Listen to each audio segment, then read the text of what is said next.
नमस्कार मित्रांनो, मी स्वाती तोरसेकर एशा पृथ्वीमध्ये तुमचं स्वागत करते. हा व्हिडिओ जसा एशा पृथ्वीवरती प्रदर्शित होईल तसाच तो हिंदुस्तान पोस्टवरती आम्ही प्रदर्शित करतो आहोत. माझ्यासोबत चंद्रशेखर नेने सर आहेत. सर तुमचं स्वागत करते. नमस्कार. आजचा धन्यवाद. दिवस नमस्कार.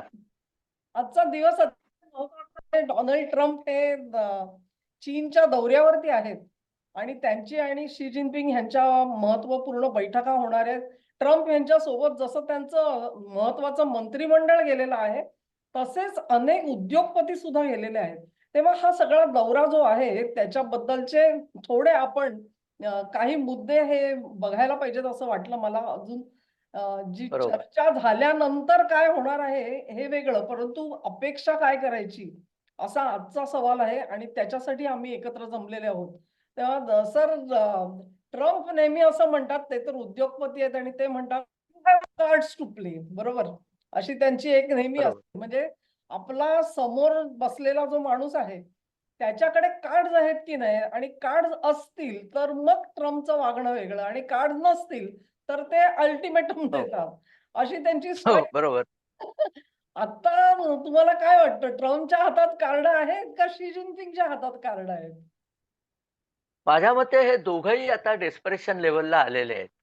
ट्रम्प इराणमध्ये इतका अडकलेला आहे आणि त्याला स्पष्ट दिसतंय, की इराण केवळ चीनच्या भरोश्यावर अमेरिकेशी लढतोय. इराणची स्वतःची शक्ती आता पूर्ण संपलेली आहे. तर चीन जर त्यांनी आपल्या बाजूला करून घेतला किंवा चीन जर न्यूट्रल राहिला इराणच्या लढाईत, तर ट्रम्प त्याच्यात जिंकेल. बरं, चीनचं काय झालंय, की ट्रम्पनी त्यांचं तेल व्हेनेझुएलाचं थांबवून टाकलंय आणि आता इराणचंही होर्मुझमुळे थांबतंय. ते कितीही बडबड केली तरी यांचा जो ब्लॉकेड आहे, त्यामुळे फार तेल चीनकडे पोहोचत नाहीये. त्यामुळे चीनची झाली आहे पंचाईत आणि पुन्हा तेलाचा भाव वाढलेला आहेच. चीनचं सगळं मार्केटिंग आहे ते आम्ही स्वस्त प्रॉडक्ट करून देतो याच्यावर आहे. या वाढलेल्या भावाने त्यांचं प्रॉडक्ट स्वस्त राहत नाही आणि त्याच्या डोक्यावर पुन्हा ट्रम्प टॅरिफ घालतोच. त्यामुळे अमेरिकेत एक्सपोर्ट करणंही त्यांना कठीण होत चाललंय.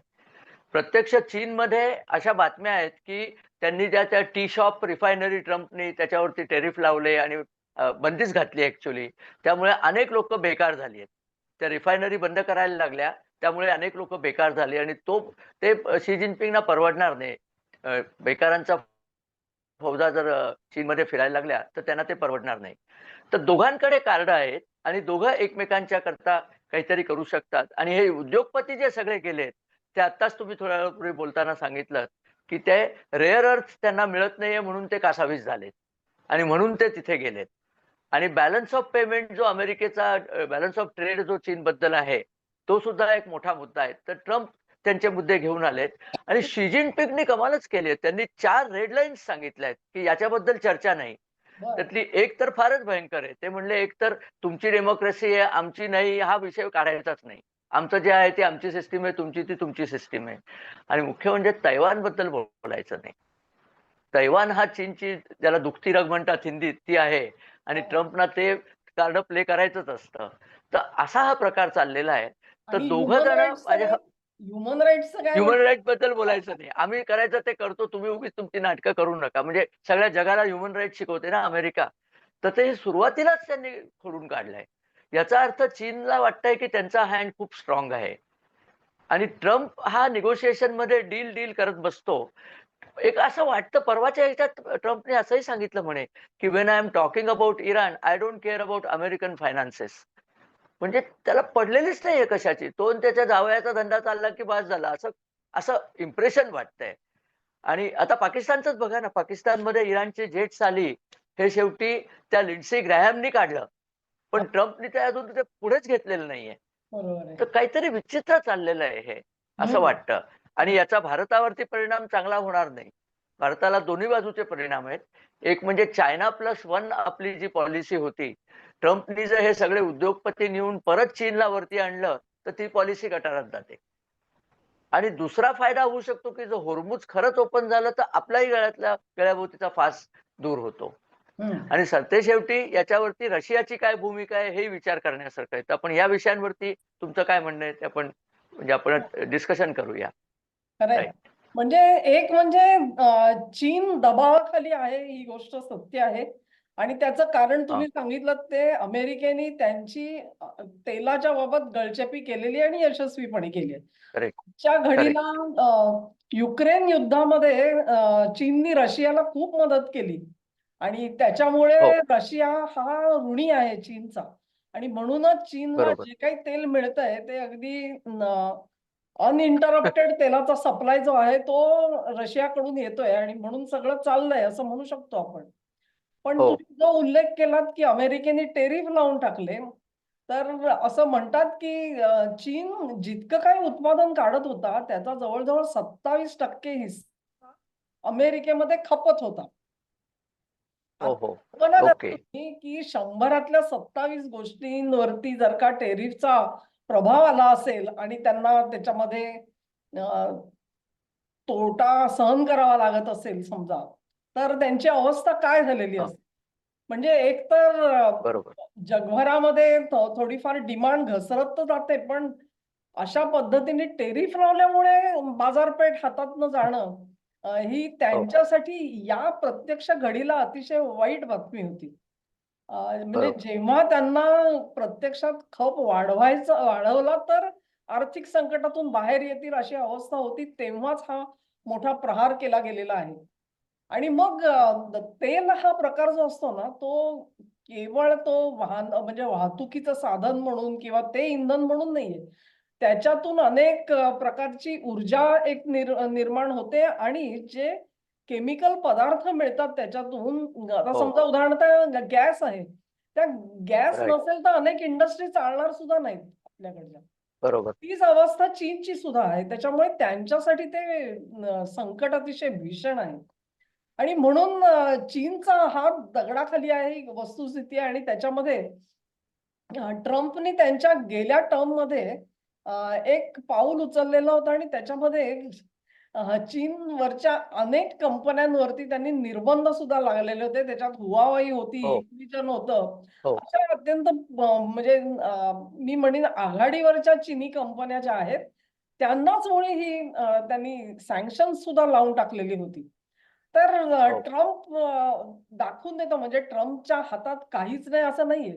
एक प्रकारे तुम्ही बघाल तर तुम्ही परत एकदा रेअर अर्थचा जो उल्लेख केला. हो हे जे सगळे 10-12 कोणी सीईओ जातायत ट्रम्प बरोबर, त्यांचे सगळेजण गळ्यापर्यंत आलेले आहे. कारण रेअर अर्थ जर बरोबर. का मिळाली नाही, तर त्यांचं उत्पादन अडून बसलेलं आहे आणि जवळ-जवळ असं म्हणतात 400 बिलियन त्याच्यामध्ये गुंतलेले आहेत. बापरे. तर हो हो हे सोडवून घेणं हे ट्रम्पसाठी आता ते ट्रम्पचं कर्तव्य बनतं तिकडे जाणं. त्यामुळे बरोबर. ह्यांनी तेल अडवलं तर चीननी रेअर अर्थ अडवलंय. अशी ती रस्सीखेच चालू आहे असं दिसतं एकंदरीत. हो आणि जसे दोघेही अडचणीत आहेत, तसेच दोघांकडे काही ना काहीतरी हुकमी पत्ते सुद्धा आहेत. या परिस्थितीमध्ये त्यांनी जी 4 रेड लाईन्स टाकल्यात म्हणून तुम्ही सांगताय, तेव्हा ह्यांचं जे नेहमीचं तुणतुणं असायचं, की लोकशाही नाही तुमच्याकडे, तुमच्याकडे ह्युमन राईट्स नाहीत. त्यानंतर तैवानवरती तुमचा हक्क आम्ही मान्य केले. बरोबर. ही जी सगळी हो पोपटपंची आहे ती बोलायचीच नाही. मग बोलायचं काय? चीनला कोंडीत पकडायचं कसं? कारण हा त्यांचा रीतिरिवाज कायमचा चाललेला असतो. कुठलातरी उईघुर बरोबर. काय काढ, फालुन गॉंगचं हो काढ, तुमच्या करेक्ट. तिबेटमधल्या दलाई लामा आणि त्यांच्यावरच्या हो ते सगळ्या एक कारवाया. असतं खेळायला. हे असं सगळं ते नेहमी चटणी लावायला म्हणून सगळं बोलत असतात. त्यांनाही काही त्याच्यात रस नाही. पण बरोबर. कुठेतरी चीनचं ऐकायचं नसतं काहीतरी म्हणून हे सगळे मुद्दे काढले जातात. पण शी जिनपिंगनी ते सगळी वासलात लावली आणि त्या अटी मान्य करून ट्रम्पला तिकडे जावं लागलं ही मोठी गोष्ट आहे. करेक्ट मला करेक्ट. वाटतं पण सगळ्यात मोठा टर्निंग पॉइंट आहे, की ट्रम्प यांनी अपेक्षा केलेली होती, की त्यांनी इराण युद्ध सुरू केलं ह्या भेटीच्या आधी आणि तिथे हा काहीतरी निर्णायक जय आपल्याला मिळेल अशी त्यांची अपेक्षा हा असावी बहुधा. आणि ते हो जर का अमेरिकेला काहीतरी निर्विवाद पॉइंट मिळाला असता इराण युद्धामध्ये, तर मग ट्रम्प विजयी मुद्रेने चीनकडे गेलेले आपल्याला दिसले असते. पण हो चीन असेल किंवा रशिया असेल यांनी इराणला अशी मदत केली, की ट्रम्पना कुठेही निर्विवाद हा माझा विजय झाला असं म्हणायची सोयच ठेवली नाहीये. त्यामुळे ते बरोबर. इराण युद्ध करूनही त्याचा काही उपयोग नाही झाला. म्हणजे चीनला नमवण्यासाठी म्हणून जर का ते सगळं केलेलं असेल, तर मग ते प्रयत्न हं. त्यांचे व्यर्थ गेले असंच आपल्याला म्हणावं लागेल. तेव्हा ह्याच्यामध्ये आता शी जिनपिंग जे आहेत ते नेमकं काय-काय मागून घेणार अमेरिकेकडून हा प्रश्न मला मोठा वाटतोय याच्या बाबतीत. बरोबर. याच्यामध्ये एक आपण बघितलं तर ट्रम्प यांनी सांगितलं होतं, की मला शी जिनपिंगची भेट पाहिजे म्हणून मी हे सीजफायर वाढवलंय. हो. त्याला विचारलं, की हे सगळं चाललंय तर सीजफायर कशाला लांबवताय? हां. तर आयडिया अशी, की शी जिनपिंगला जर मी इराणच्या बद्दल मनवू शकलो, तर हां. मग 2 दिवसात इराणचा निकाल लावता येईल. अशी हो. साधारण योजना त्यांची चाललेली असावी. बरं. पण ट्रम्पवरती लोकल उद्योगपतींचं प्रेशर इतकं जास्ती झालेलं आहे, की हां. ते सगळेच त्याच्याबरोबर तिथे आलेले आहेत, की हे ते इराण वगैरे मरू दे, रेअर अर्थचं काय ते बोला. हां, पण हां. एक गोष्ट तुमच्या लक्षात आली का? रेअर अर्थ तर युक्रेनमध्येही खूप आहेत. तेव्हा एकदा त्यांची वाटणी पण झाली होती. अलास्कामध्ये जी मीटिंग झाली होती हां. पुटिन बरोबर, त्याच्यात वाटणी झाली होती, की अर्धे रेअर अर्थ तुम्ही घ्या, अर्धे मी घेतो. युक्रेन मरू दे. युक्रेनचं काही आपल्याला काही सोयीसुतक नाही. कुठेतरी पण माशी शिंकली आणि गाढव पुढे गेलं नाही. काय झालं ते मला तेव्हा नेमकं माहीत नाही. आणि आता तर परवाची बातमी अशी आहे, की युक्रेननी रशियावरती एक भीषण हल्ला पण चढवलाय. रशियाच्या रिफायनरीवरती मला वाटतं हल्ला चढवलाय युक्रेननी. हं. त्यामुळे ते युद्ध 9 मेला थांबेल असं वाटत होतं रशियाच्या रिपब्लिक डेला, तर तेही झालेलं नाहीये. तर हे सगळा गुंता झालेला आहे असं वाटतंय सगळीकडनं. आणि याच्यात पुन्हा इस्रायलची भूमिका काय हा विषय अजून वेगळाच आहे. कारण त्यांना काही झालं तरी इराणचा पाडाव करणं आवश्यकच आहे. सर्व्हायव्हलचा प्रश्न आहे. तर कुठनं याच्यातनं कोंडी फुटेल हे समजत नाहीये खरं सांगायचं. आणि भारताने काय करायचं? तर मोदी परत दौऱ्यावर जातायत ना बाहेर कुठेतरी. हो. त्यामुळे भारताने काय करायचं आणि मोदींना कदाचित या सगळ्याची पूर्वकल्पना असावी म्हणूनच त्यांनी ते फेमस भाषण केलं, की आपण कसं आता परकीय चलन वाचवलं पाहिजे, येणारे दिवस भीषण असू शकतात. ही जर ट्रम्पची व्हिजिट अनसक्सेसफुल झाली, तर खरोखरच येणारे दिवस भीषण असू शकतील. खरं. कारण आणखीन एक मुद्दा खताबद्दल सुद्धा आहे. हे हां. ते पेट्रोकेमिकल येत नाहीये, त्यांनी चीन आणि भारत दोघांनाही खताची टंचाई जाणवेल. आणि खताची टंचाई झाली, की खाण्यापिण्याची टंचाई. यावेळेला मान्सून आणि उन्हाळा प्रचंड उन्हाळा खूप जास्ती होणार, मान्सून वाईट असणार अशी प्रिडिक्शन्स आहेत यावेळेला. तर सगळेच आपण एका कुठल्यातरी अस्वस्थ परिस्थितीत आलेलो आहोत आणि त्यातनं अजून मार्ग दिसत नाहीये ही खरी गोष्ट आहे. तुम्हाला याच्यात काय मार्ग वाटतो असं काही असं वाटतंय का कुठे निघेल? हां. एक म्हणजे तुम्ही जे रेअर अर्थ म्हटलात ना, त्याचं एक हां, स्पष्टीकरण देते, की हां. रेअर अर्थ खनिज स्वरूपामध्ये बऱ्याच ठिकाणी अवेलेबल असू शकतील किंवा अमेरिकेने दाव बरोबर. पण ठोकलेला आहे त्याच्यावर. पण त्याचं प्रोसेसिंग जे आहे ना, त्याचं 90% प्रोसेसिंगची मोनोपॉली चीनकडे आहे परत. आणि हां. त्याच्यामुळे ते प्रोसेस केलेले जे रेअर अर्थ आहेत, ते चीनचा हां. त्याच्यावरती वर्चस्वच आहे म्हणून. आणि ते हो, स्टॉक आहे त्यांच्याकडे. त्या सहजासहजी ऐकणार नाहीत. मला काही गोष्टी अशा वाटतात, की एक म्हणजे अर्थातच ट्रेड डील होणार असं सगळे म्हणतायत. याचा अर्थ हो, चीन हो, स्वतःवरचा जो टेरिफ लावलेला आहे अमेरिकेने तो कमी करून घेईल हो. कदाचित. नंबर 2 बरोबर. म्हणजे चीनकडे आणि भारताकडे एक प्रकारे अन्नधान्य कदाचित कमी पडू शकेल. कारण खनिज आहे हे तुमचं अ, अ, खत. खत नाहीये आपलं. कृत्रिम हो, खतं अवेलेबल नाहीत. पण अमेरिकेकडे ती कदाचित आत्ताच्या घडीला परिस्थिती नाहीये आणि त्यांच्याकडे अमाप पीक आलेलं दिसतंय. ह्याचं गव्हाचं पण हो, आणि हो. मक्याचं पण. अच्छा. तर त्या हां, 2 हां. गोष्टी कदाचित चीन सामावून घेऊ शकेल असं एक चित्र असू शकतं तिकडे. हां, हां. त्या ओके. बाबतीत बोलणी. त्याच्यानंतर हे सगळे जे मी जवळ-जवळ 400 बिलियनचा व्यापार जो त्यांचा हां, अडलेला आहे कंपन्यांचा, त्याच्यामध्ये हां. काही पाऊल टाकायचं असेल, तर त्याची किंमत पण चीन पुरेपूर वसूल करेल आणि सगळ्यात महत्त्वाचं म्हणजे हे आर्थिक संबंध तर आहेतच, पण जिओपॉलिटिकली ट्रम्पनी जी चीनची कोंडी करण्याचा प्रयत्न केलेला आहे काही ठिकाणी. म्हणजे जिथे-जिथे हां, चीनचे सवंगडी म्हणू आपण, सोबती म्हणू असे जे देश आहेत, त्यांनाच अडचणीत आणायचं आणि मग चीनला बघ तू आता हा तुझा गेला, तो गेला, तुझा सवंगडी गेला. असं जे त्यांनी बरोबर. स्ट्रॅटेजी आखलेली आहे, त्याच्यात काही ना काहीतरी तो अ, मिळवून घेईल. म्हणजे एक तैवान तर खूप छोटा भाग आहे असं मला वाटतं त्याच्यातला. पण त्याही पेक्षा हा. मोठे म्हणजे आता इराणला चीननी सपोर्ट दिला. तेव्हा इराण हो प्रकरणामध्ये इराणने संपूर्ण शरणागती पत्करली असं चित्र कदाचित चीन होऊ देणार नाही असं मला वाटतंय. तीच अवस्था रशियाबाबत असेल कारण आज रशिया हा चीनला थोडा वळचणीला गेल्यासारखा झालाय कारण युक्रेन युद्धामध्ये चीन सोबत नसता तर रशियाची वाट लागली असती अक्षरशः. हो त्यामुळे खरंय. त्यांना सुद्धा चीनच्या सोबत येण्याची गरज निर्माण झालेली आहे. सगळ्यात महत्वाचं भारतासाठी असं मला वाटतं, की चीन आणि अमेरिका दोघांची प्रचंड स्पर्धा चालू आहे. ती भारताचे जे सगळे शेजारी देश आहेत, तिथे कोणाचा वर्चस्व राहतोय. हो. मग तो हा हा. पाकिस्तान असो, अफगाणिस्तान असो, नेपाळ असो, बांगलादेश असो, बांगलादेश. म्यानमार असो, श्रीलंका असो, मालदीव असो, ह्या सगळ्या ठिकाणी चीनला रस आहे आणि अमेरिका त्याला तिथे काउंटर करते आहे. आता ह्या हं. दोघांच्या लढाईमध्ये काही ठिकाणी भारताचा फायदा होतो, काही मुद्द्यांवरती आपला तोटाही होतोय. पण हो. ह्याबाबत काय समेट होतो याच्याकडे आपलं लक्ष अतिशय असायला पाहिजे. तिसरं मला एक असं वाटतं, की चीननी जो एक वेगळा मार्ग काढलेला आहे, की युआनमध्ये व्यवहार करण्याचा, आर्थिक व्यवहार करण्याचा. हो हो. हा. त्याच्याबाबत ते माघार घेतील असं मला बिलकुल वाटत नाहीये. म्हणजे तुम्हाला त्याच्याबाबत काय वाटतं? म्हणजे अ, थोडक्यात ब्रिक्स बाबत काय होईल? कारण हा अजेंडा माझ्या मते ब्रिक्सचा आहे. माझ्या मते 2-3 गोष्टी आहेत.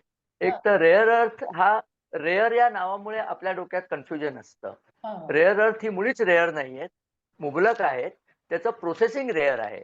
बरोबर. आणि ते रेअर आहे म्हणजे ते processing dangerous to human health असल्यामुळे बाकीचे देश ते करू शकत नाहीत. कारण आपणच आपल्यावर निर्बंध घालून घेतलेत. चीनला परवाच नाहीये ह्युमन लाईफची. त्यामुळे चीन काहीही करून प्रोसेसिंग करतं आणि स्वतःकडे एकत्र करून ठेवलंय चीननी. तर भारत सुद्धा आता ते रेअर अर्थ प्रोसेसिंग करेल असं नरेंद्र मोदींनी परवा सांगितलं. कारण आपल्याकडेही भरपूर आहेत रेअर अर्थ, काही कमी वगैरे नाहीयेत. आणि त्या रेअर अर्थ करताच भारत बलुचिस्तानकडे सुद्धा बघतोय अशी पण बातमी आहे. अफगाणिस्तान, बलुचिस्तान या दोन्ही ठिकाणी रेअर अर्थ आहेत आणि ते दोन्ही भारताच्या बाजूला येऊ शकतात, अशी एक शक्यता आहे. आता प्रश्न येतो की चीनला रोखायचं कसं? तर रशिया याच्यात एक कळीचा प्लेयर आहे. भारत आणि रशिया आणि भारताने रशियाकडनं घेतलेल्या तेलावर ट्रम्प जर ड्युटी लावणार नसला, तर हा फास्ट सुटू शकतो. कारण हं, रशियाला आता काय पाहिजे? रशियाला पैसे पाहिजेत आणि तेलाच्या वाढलेल्या भावात तर त्यांना पैसे हवेच आहेत. तर ते आपण त्यांना देऊ शकतो. ज्याप्रमाणे अमिरात म्हणजे UAEनी आपल्याला सांगितलंय, "हवं तेवढं तेल आम्ही तुम्हाला देतो. काही काळजी करू नका." तसंच पुटिननी आपल्याला सांगितलेलं आहे. तर नरेंद्र मोदींचा दौरा कदाचित याच्याकरताच असावा, की आता ते जातातच आहेत ना आता दौऱ्यावरती, हो. की हा जर सोडवून घेतला आपण, तर आपल्याकडे तेलाचा अप्रतिहत सप्लाय येईल. तेल आणि पेट्रोकेमिकल कारण खतं आता अत्यंत अर्जंट झालेली आहेत. तर आपण या सगळ्याला तोंड देऊ शकतो आणि अमेरिका आणि चीनचं जर स्पर्धा राहिली तर आपल्याला फायदाच आहे. नाही बरोबर. राहिली स्पर्धा आणि जर अमेरिकेने चीनवरचे टॅरिफ काढून घेतले, तर ते आपल्यावरचे सुद्धा काढून घेतील. कारण त्यांना ते परवडणार नाही, की फक्त चीनचे काढून घेतले आणि आपल्यावरचे काढून घेतले नाही. तर तिकडून सुद्धा आपला फायदा होऊ शकतो. तर आता आज शेवटचा दिवस आहे ट्रम्पच्या व्हिजिटचा. तर एंड ऑफ द डे काय स्टेटमेंट बाहेर येतं, त्याच्यावरती मला वाटतं फ्युचरची दिशा फार चांगल्या तऱ्हेने पक्की होऊ शकते. बरोबर आहे. आणि चीन केव्हाही इराणची साथ सोडायला तयार आहे. चीनला काही सोयीसुतक कशाचंही नसतं. ते जर ट्रम्प त्यांच्याकडनं करून घेऊ शकला, तर होर्मुझ मोकळं होऊन जाईल. मग सगळेजण पुन्हा निश्वास सोडतील, अशी एक शक्यता आहे. कारण तुम्ही पाहिलत का होर्मुझवरती हल्ला करायला युरोपियनांनी सुद्धा आपल्या नेव्ही पाठवल्यात. कारण आता त्यांनाही कळलंय, की होर्मुझ म्हणजे त्यांच्या गळ्याला फास लागलेला आहे. बरोबर. तर फारच इंटरेस्टिंग आहे पिरियड सध्या. तर खरं आपण मला वाटतं आज रात्री काय यांचं स्टेटमेंट येतं त्याच्या बेसिसवर उद्या याची उकल आणखीन वेगळ्या पद्धतीने करता येईल. खरंय. आता आपण फक्त हां. शक्यता सांगितलेल्या आहेत. बरोबर. तर नाही आपल्याकडेही सोल्युशन आहे. आपल्याकडे बातम्या नाहीच आहेत ना सगळ्या. नाही, ॲज इज व्हेअर इज जी म्हणतो आपण परिस्थिती आत्ता काय आहे ती आपण सांगितली. पण चर्चेमधून काय हां, मुद्दे येतात किंवा काय समझोते केले जातात हे आपल्याला स्टेटमेंट्स जेव्हा बाहेर येतील तेव्हाच समजेल आणि आपण मला बरोबर. वाटतं उद्या एक एपिसोड करू याच्यावरती आणि नक्की. त्याचं चित्र आणखी स्पष्ट होऊन जाईल. हे हां. ज्या लिव्हर्स खेचण्याचं जे काम आहे त्याच्यात हो. कोण यशस्वी होतं ते बघायचं आहे. कोणाची कार्ड ही वरचढ करेक्ट. ठरली दोघांची ठरणार आहेत. 4 पॉइंट्स ह्यांचे, हो 4 पॉइंट्स ह्यांचे, असंच मला एक फिलिंग तसंच येतंय सध्याला. तर बरोबर. बघू. आज तुमचे काही मुद्दे असतील तर आपण सांगू, नाही तर मग मी शेवटाकडे येते. नाही आपण ठीक आहे. थांबूया कारण मला वाटतं आपण सगळ्या शक्यता सगळ्या घेतलेल्या आहेत शक्यता घेतली. विचारात. बरोबर आहे. तर हा जो म्हणजे एक धावता आढावा घेतलेला आहे, की कोणाच्या हातामध्ये काय प्लस पॉइंट्स आहेत आणि काय मायनस पॉइंट्स आहेत त्याचा. आणि त्याचा प्रत्यक्षामध्ये व्यवहारामध्ये आता कसा वापर दोन्ही बाजू करतील, ह्याच्यावर सगळं चित्र हो. अवलंबून असेल. आणि त्याचा आढावा आम्ही उद्या घेऊ. आज नेने सर तुम्ही आलात आणि वेळ काढलात आपल्या चॅनेलसाठी, त्याच्यासाठी तुमचे आभार मानते. पुन्हा एकदा नाही हा दोन्ही चॅनेल म्हणजे हिंदुस्तान पोस्ट आणि एशा पृथ्वी दोन्हीकडे हा. व्हिडिओ प्रदर्शित होणार आहे हे लक्षात ठेवा. दोन्हीकडे लाईक, शेअर करायचं आणि सबस्क्राईब करायचंय. तुम्ही सांगत होता काहीतरी? मी म्हटलं की तुम्ही आता हा विषय काढला हे फार महत्वाचं आहे कारण या हो, विषयावरती भारतात पुरेशी जागृती नाहीये. खरंय. भारताच्या विरोधी पक्षाबद्दल तर जितकं कमी बोलावं तितकंच चांगलं आहे कारण त्यांना हां, काहीच कळलेलं नाहीये. मोदींच्या आव्हानाची सुद्धा खिल्ली उडवली त्यांनी. तर अगदी. त्यामुळे परिस्थिती बिकट आहे. त्याला तोंड द्यायला आपल्याला सगळ्यांना तयारी करायला पाहिजे आणि त्याच्यातच हे एक ॲडिशनल संकट येऊ घातलंय. तर उद्या त्याचं रिझॉल्युशन काही मिळालं तर आपण लोकांपर्यंत ते घेऊनच जाऊया. हा विषय धन्यवाद. आणल्याबद्दल धन्यवाद. धन्यवाद. चालेल. नमस्कार. नमस्कार.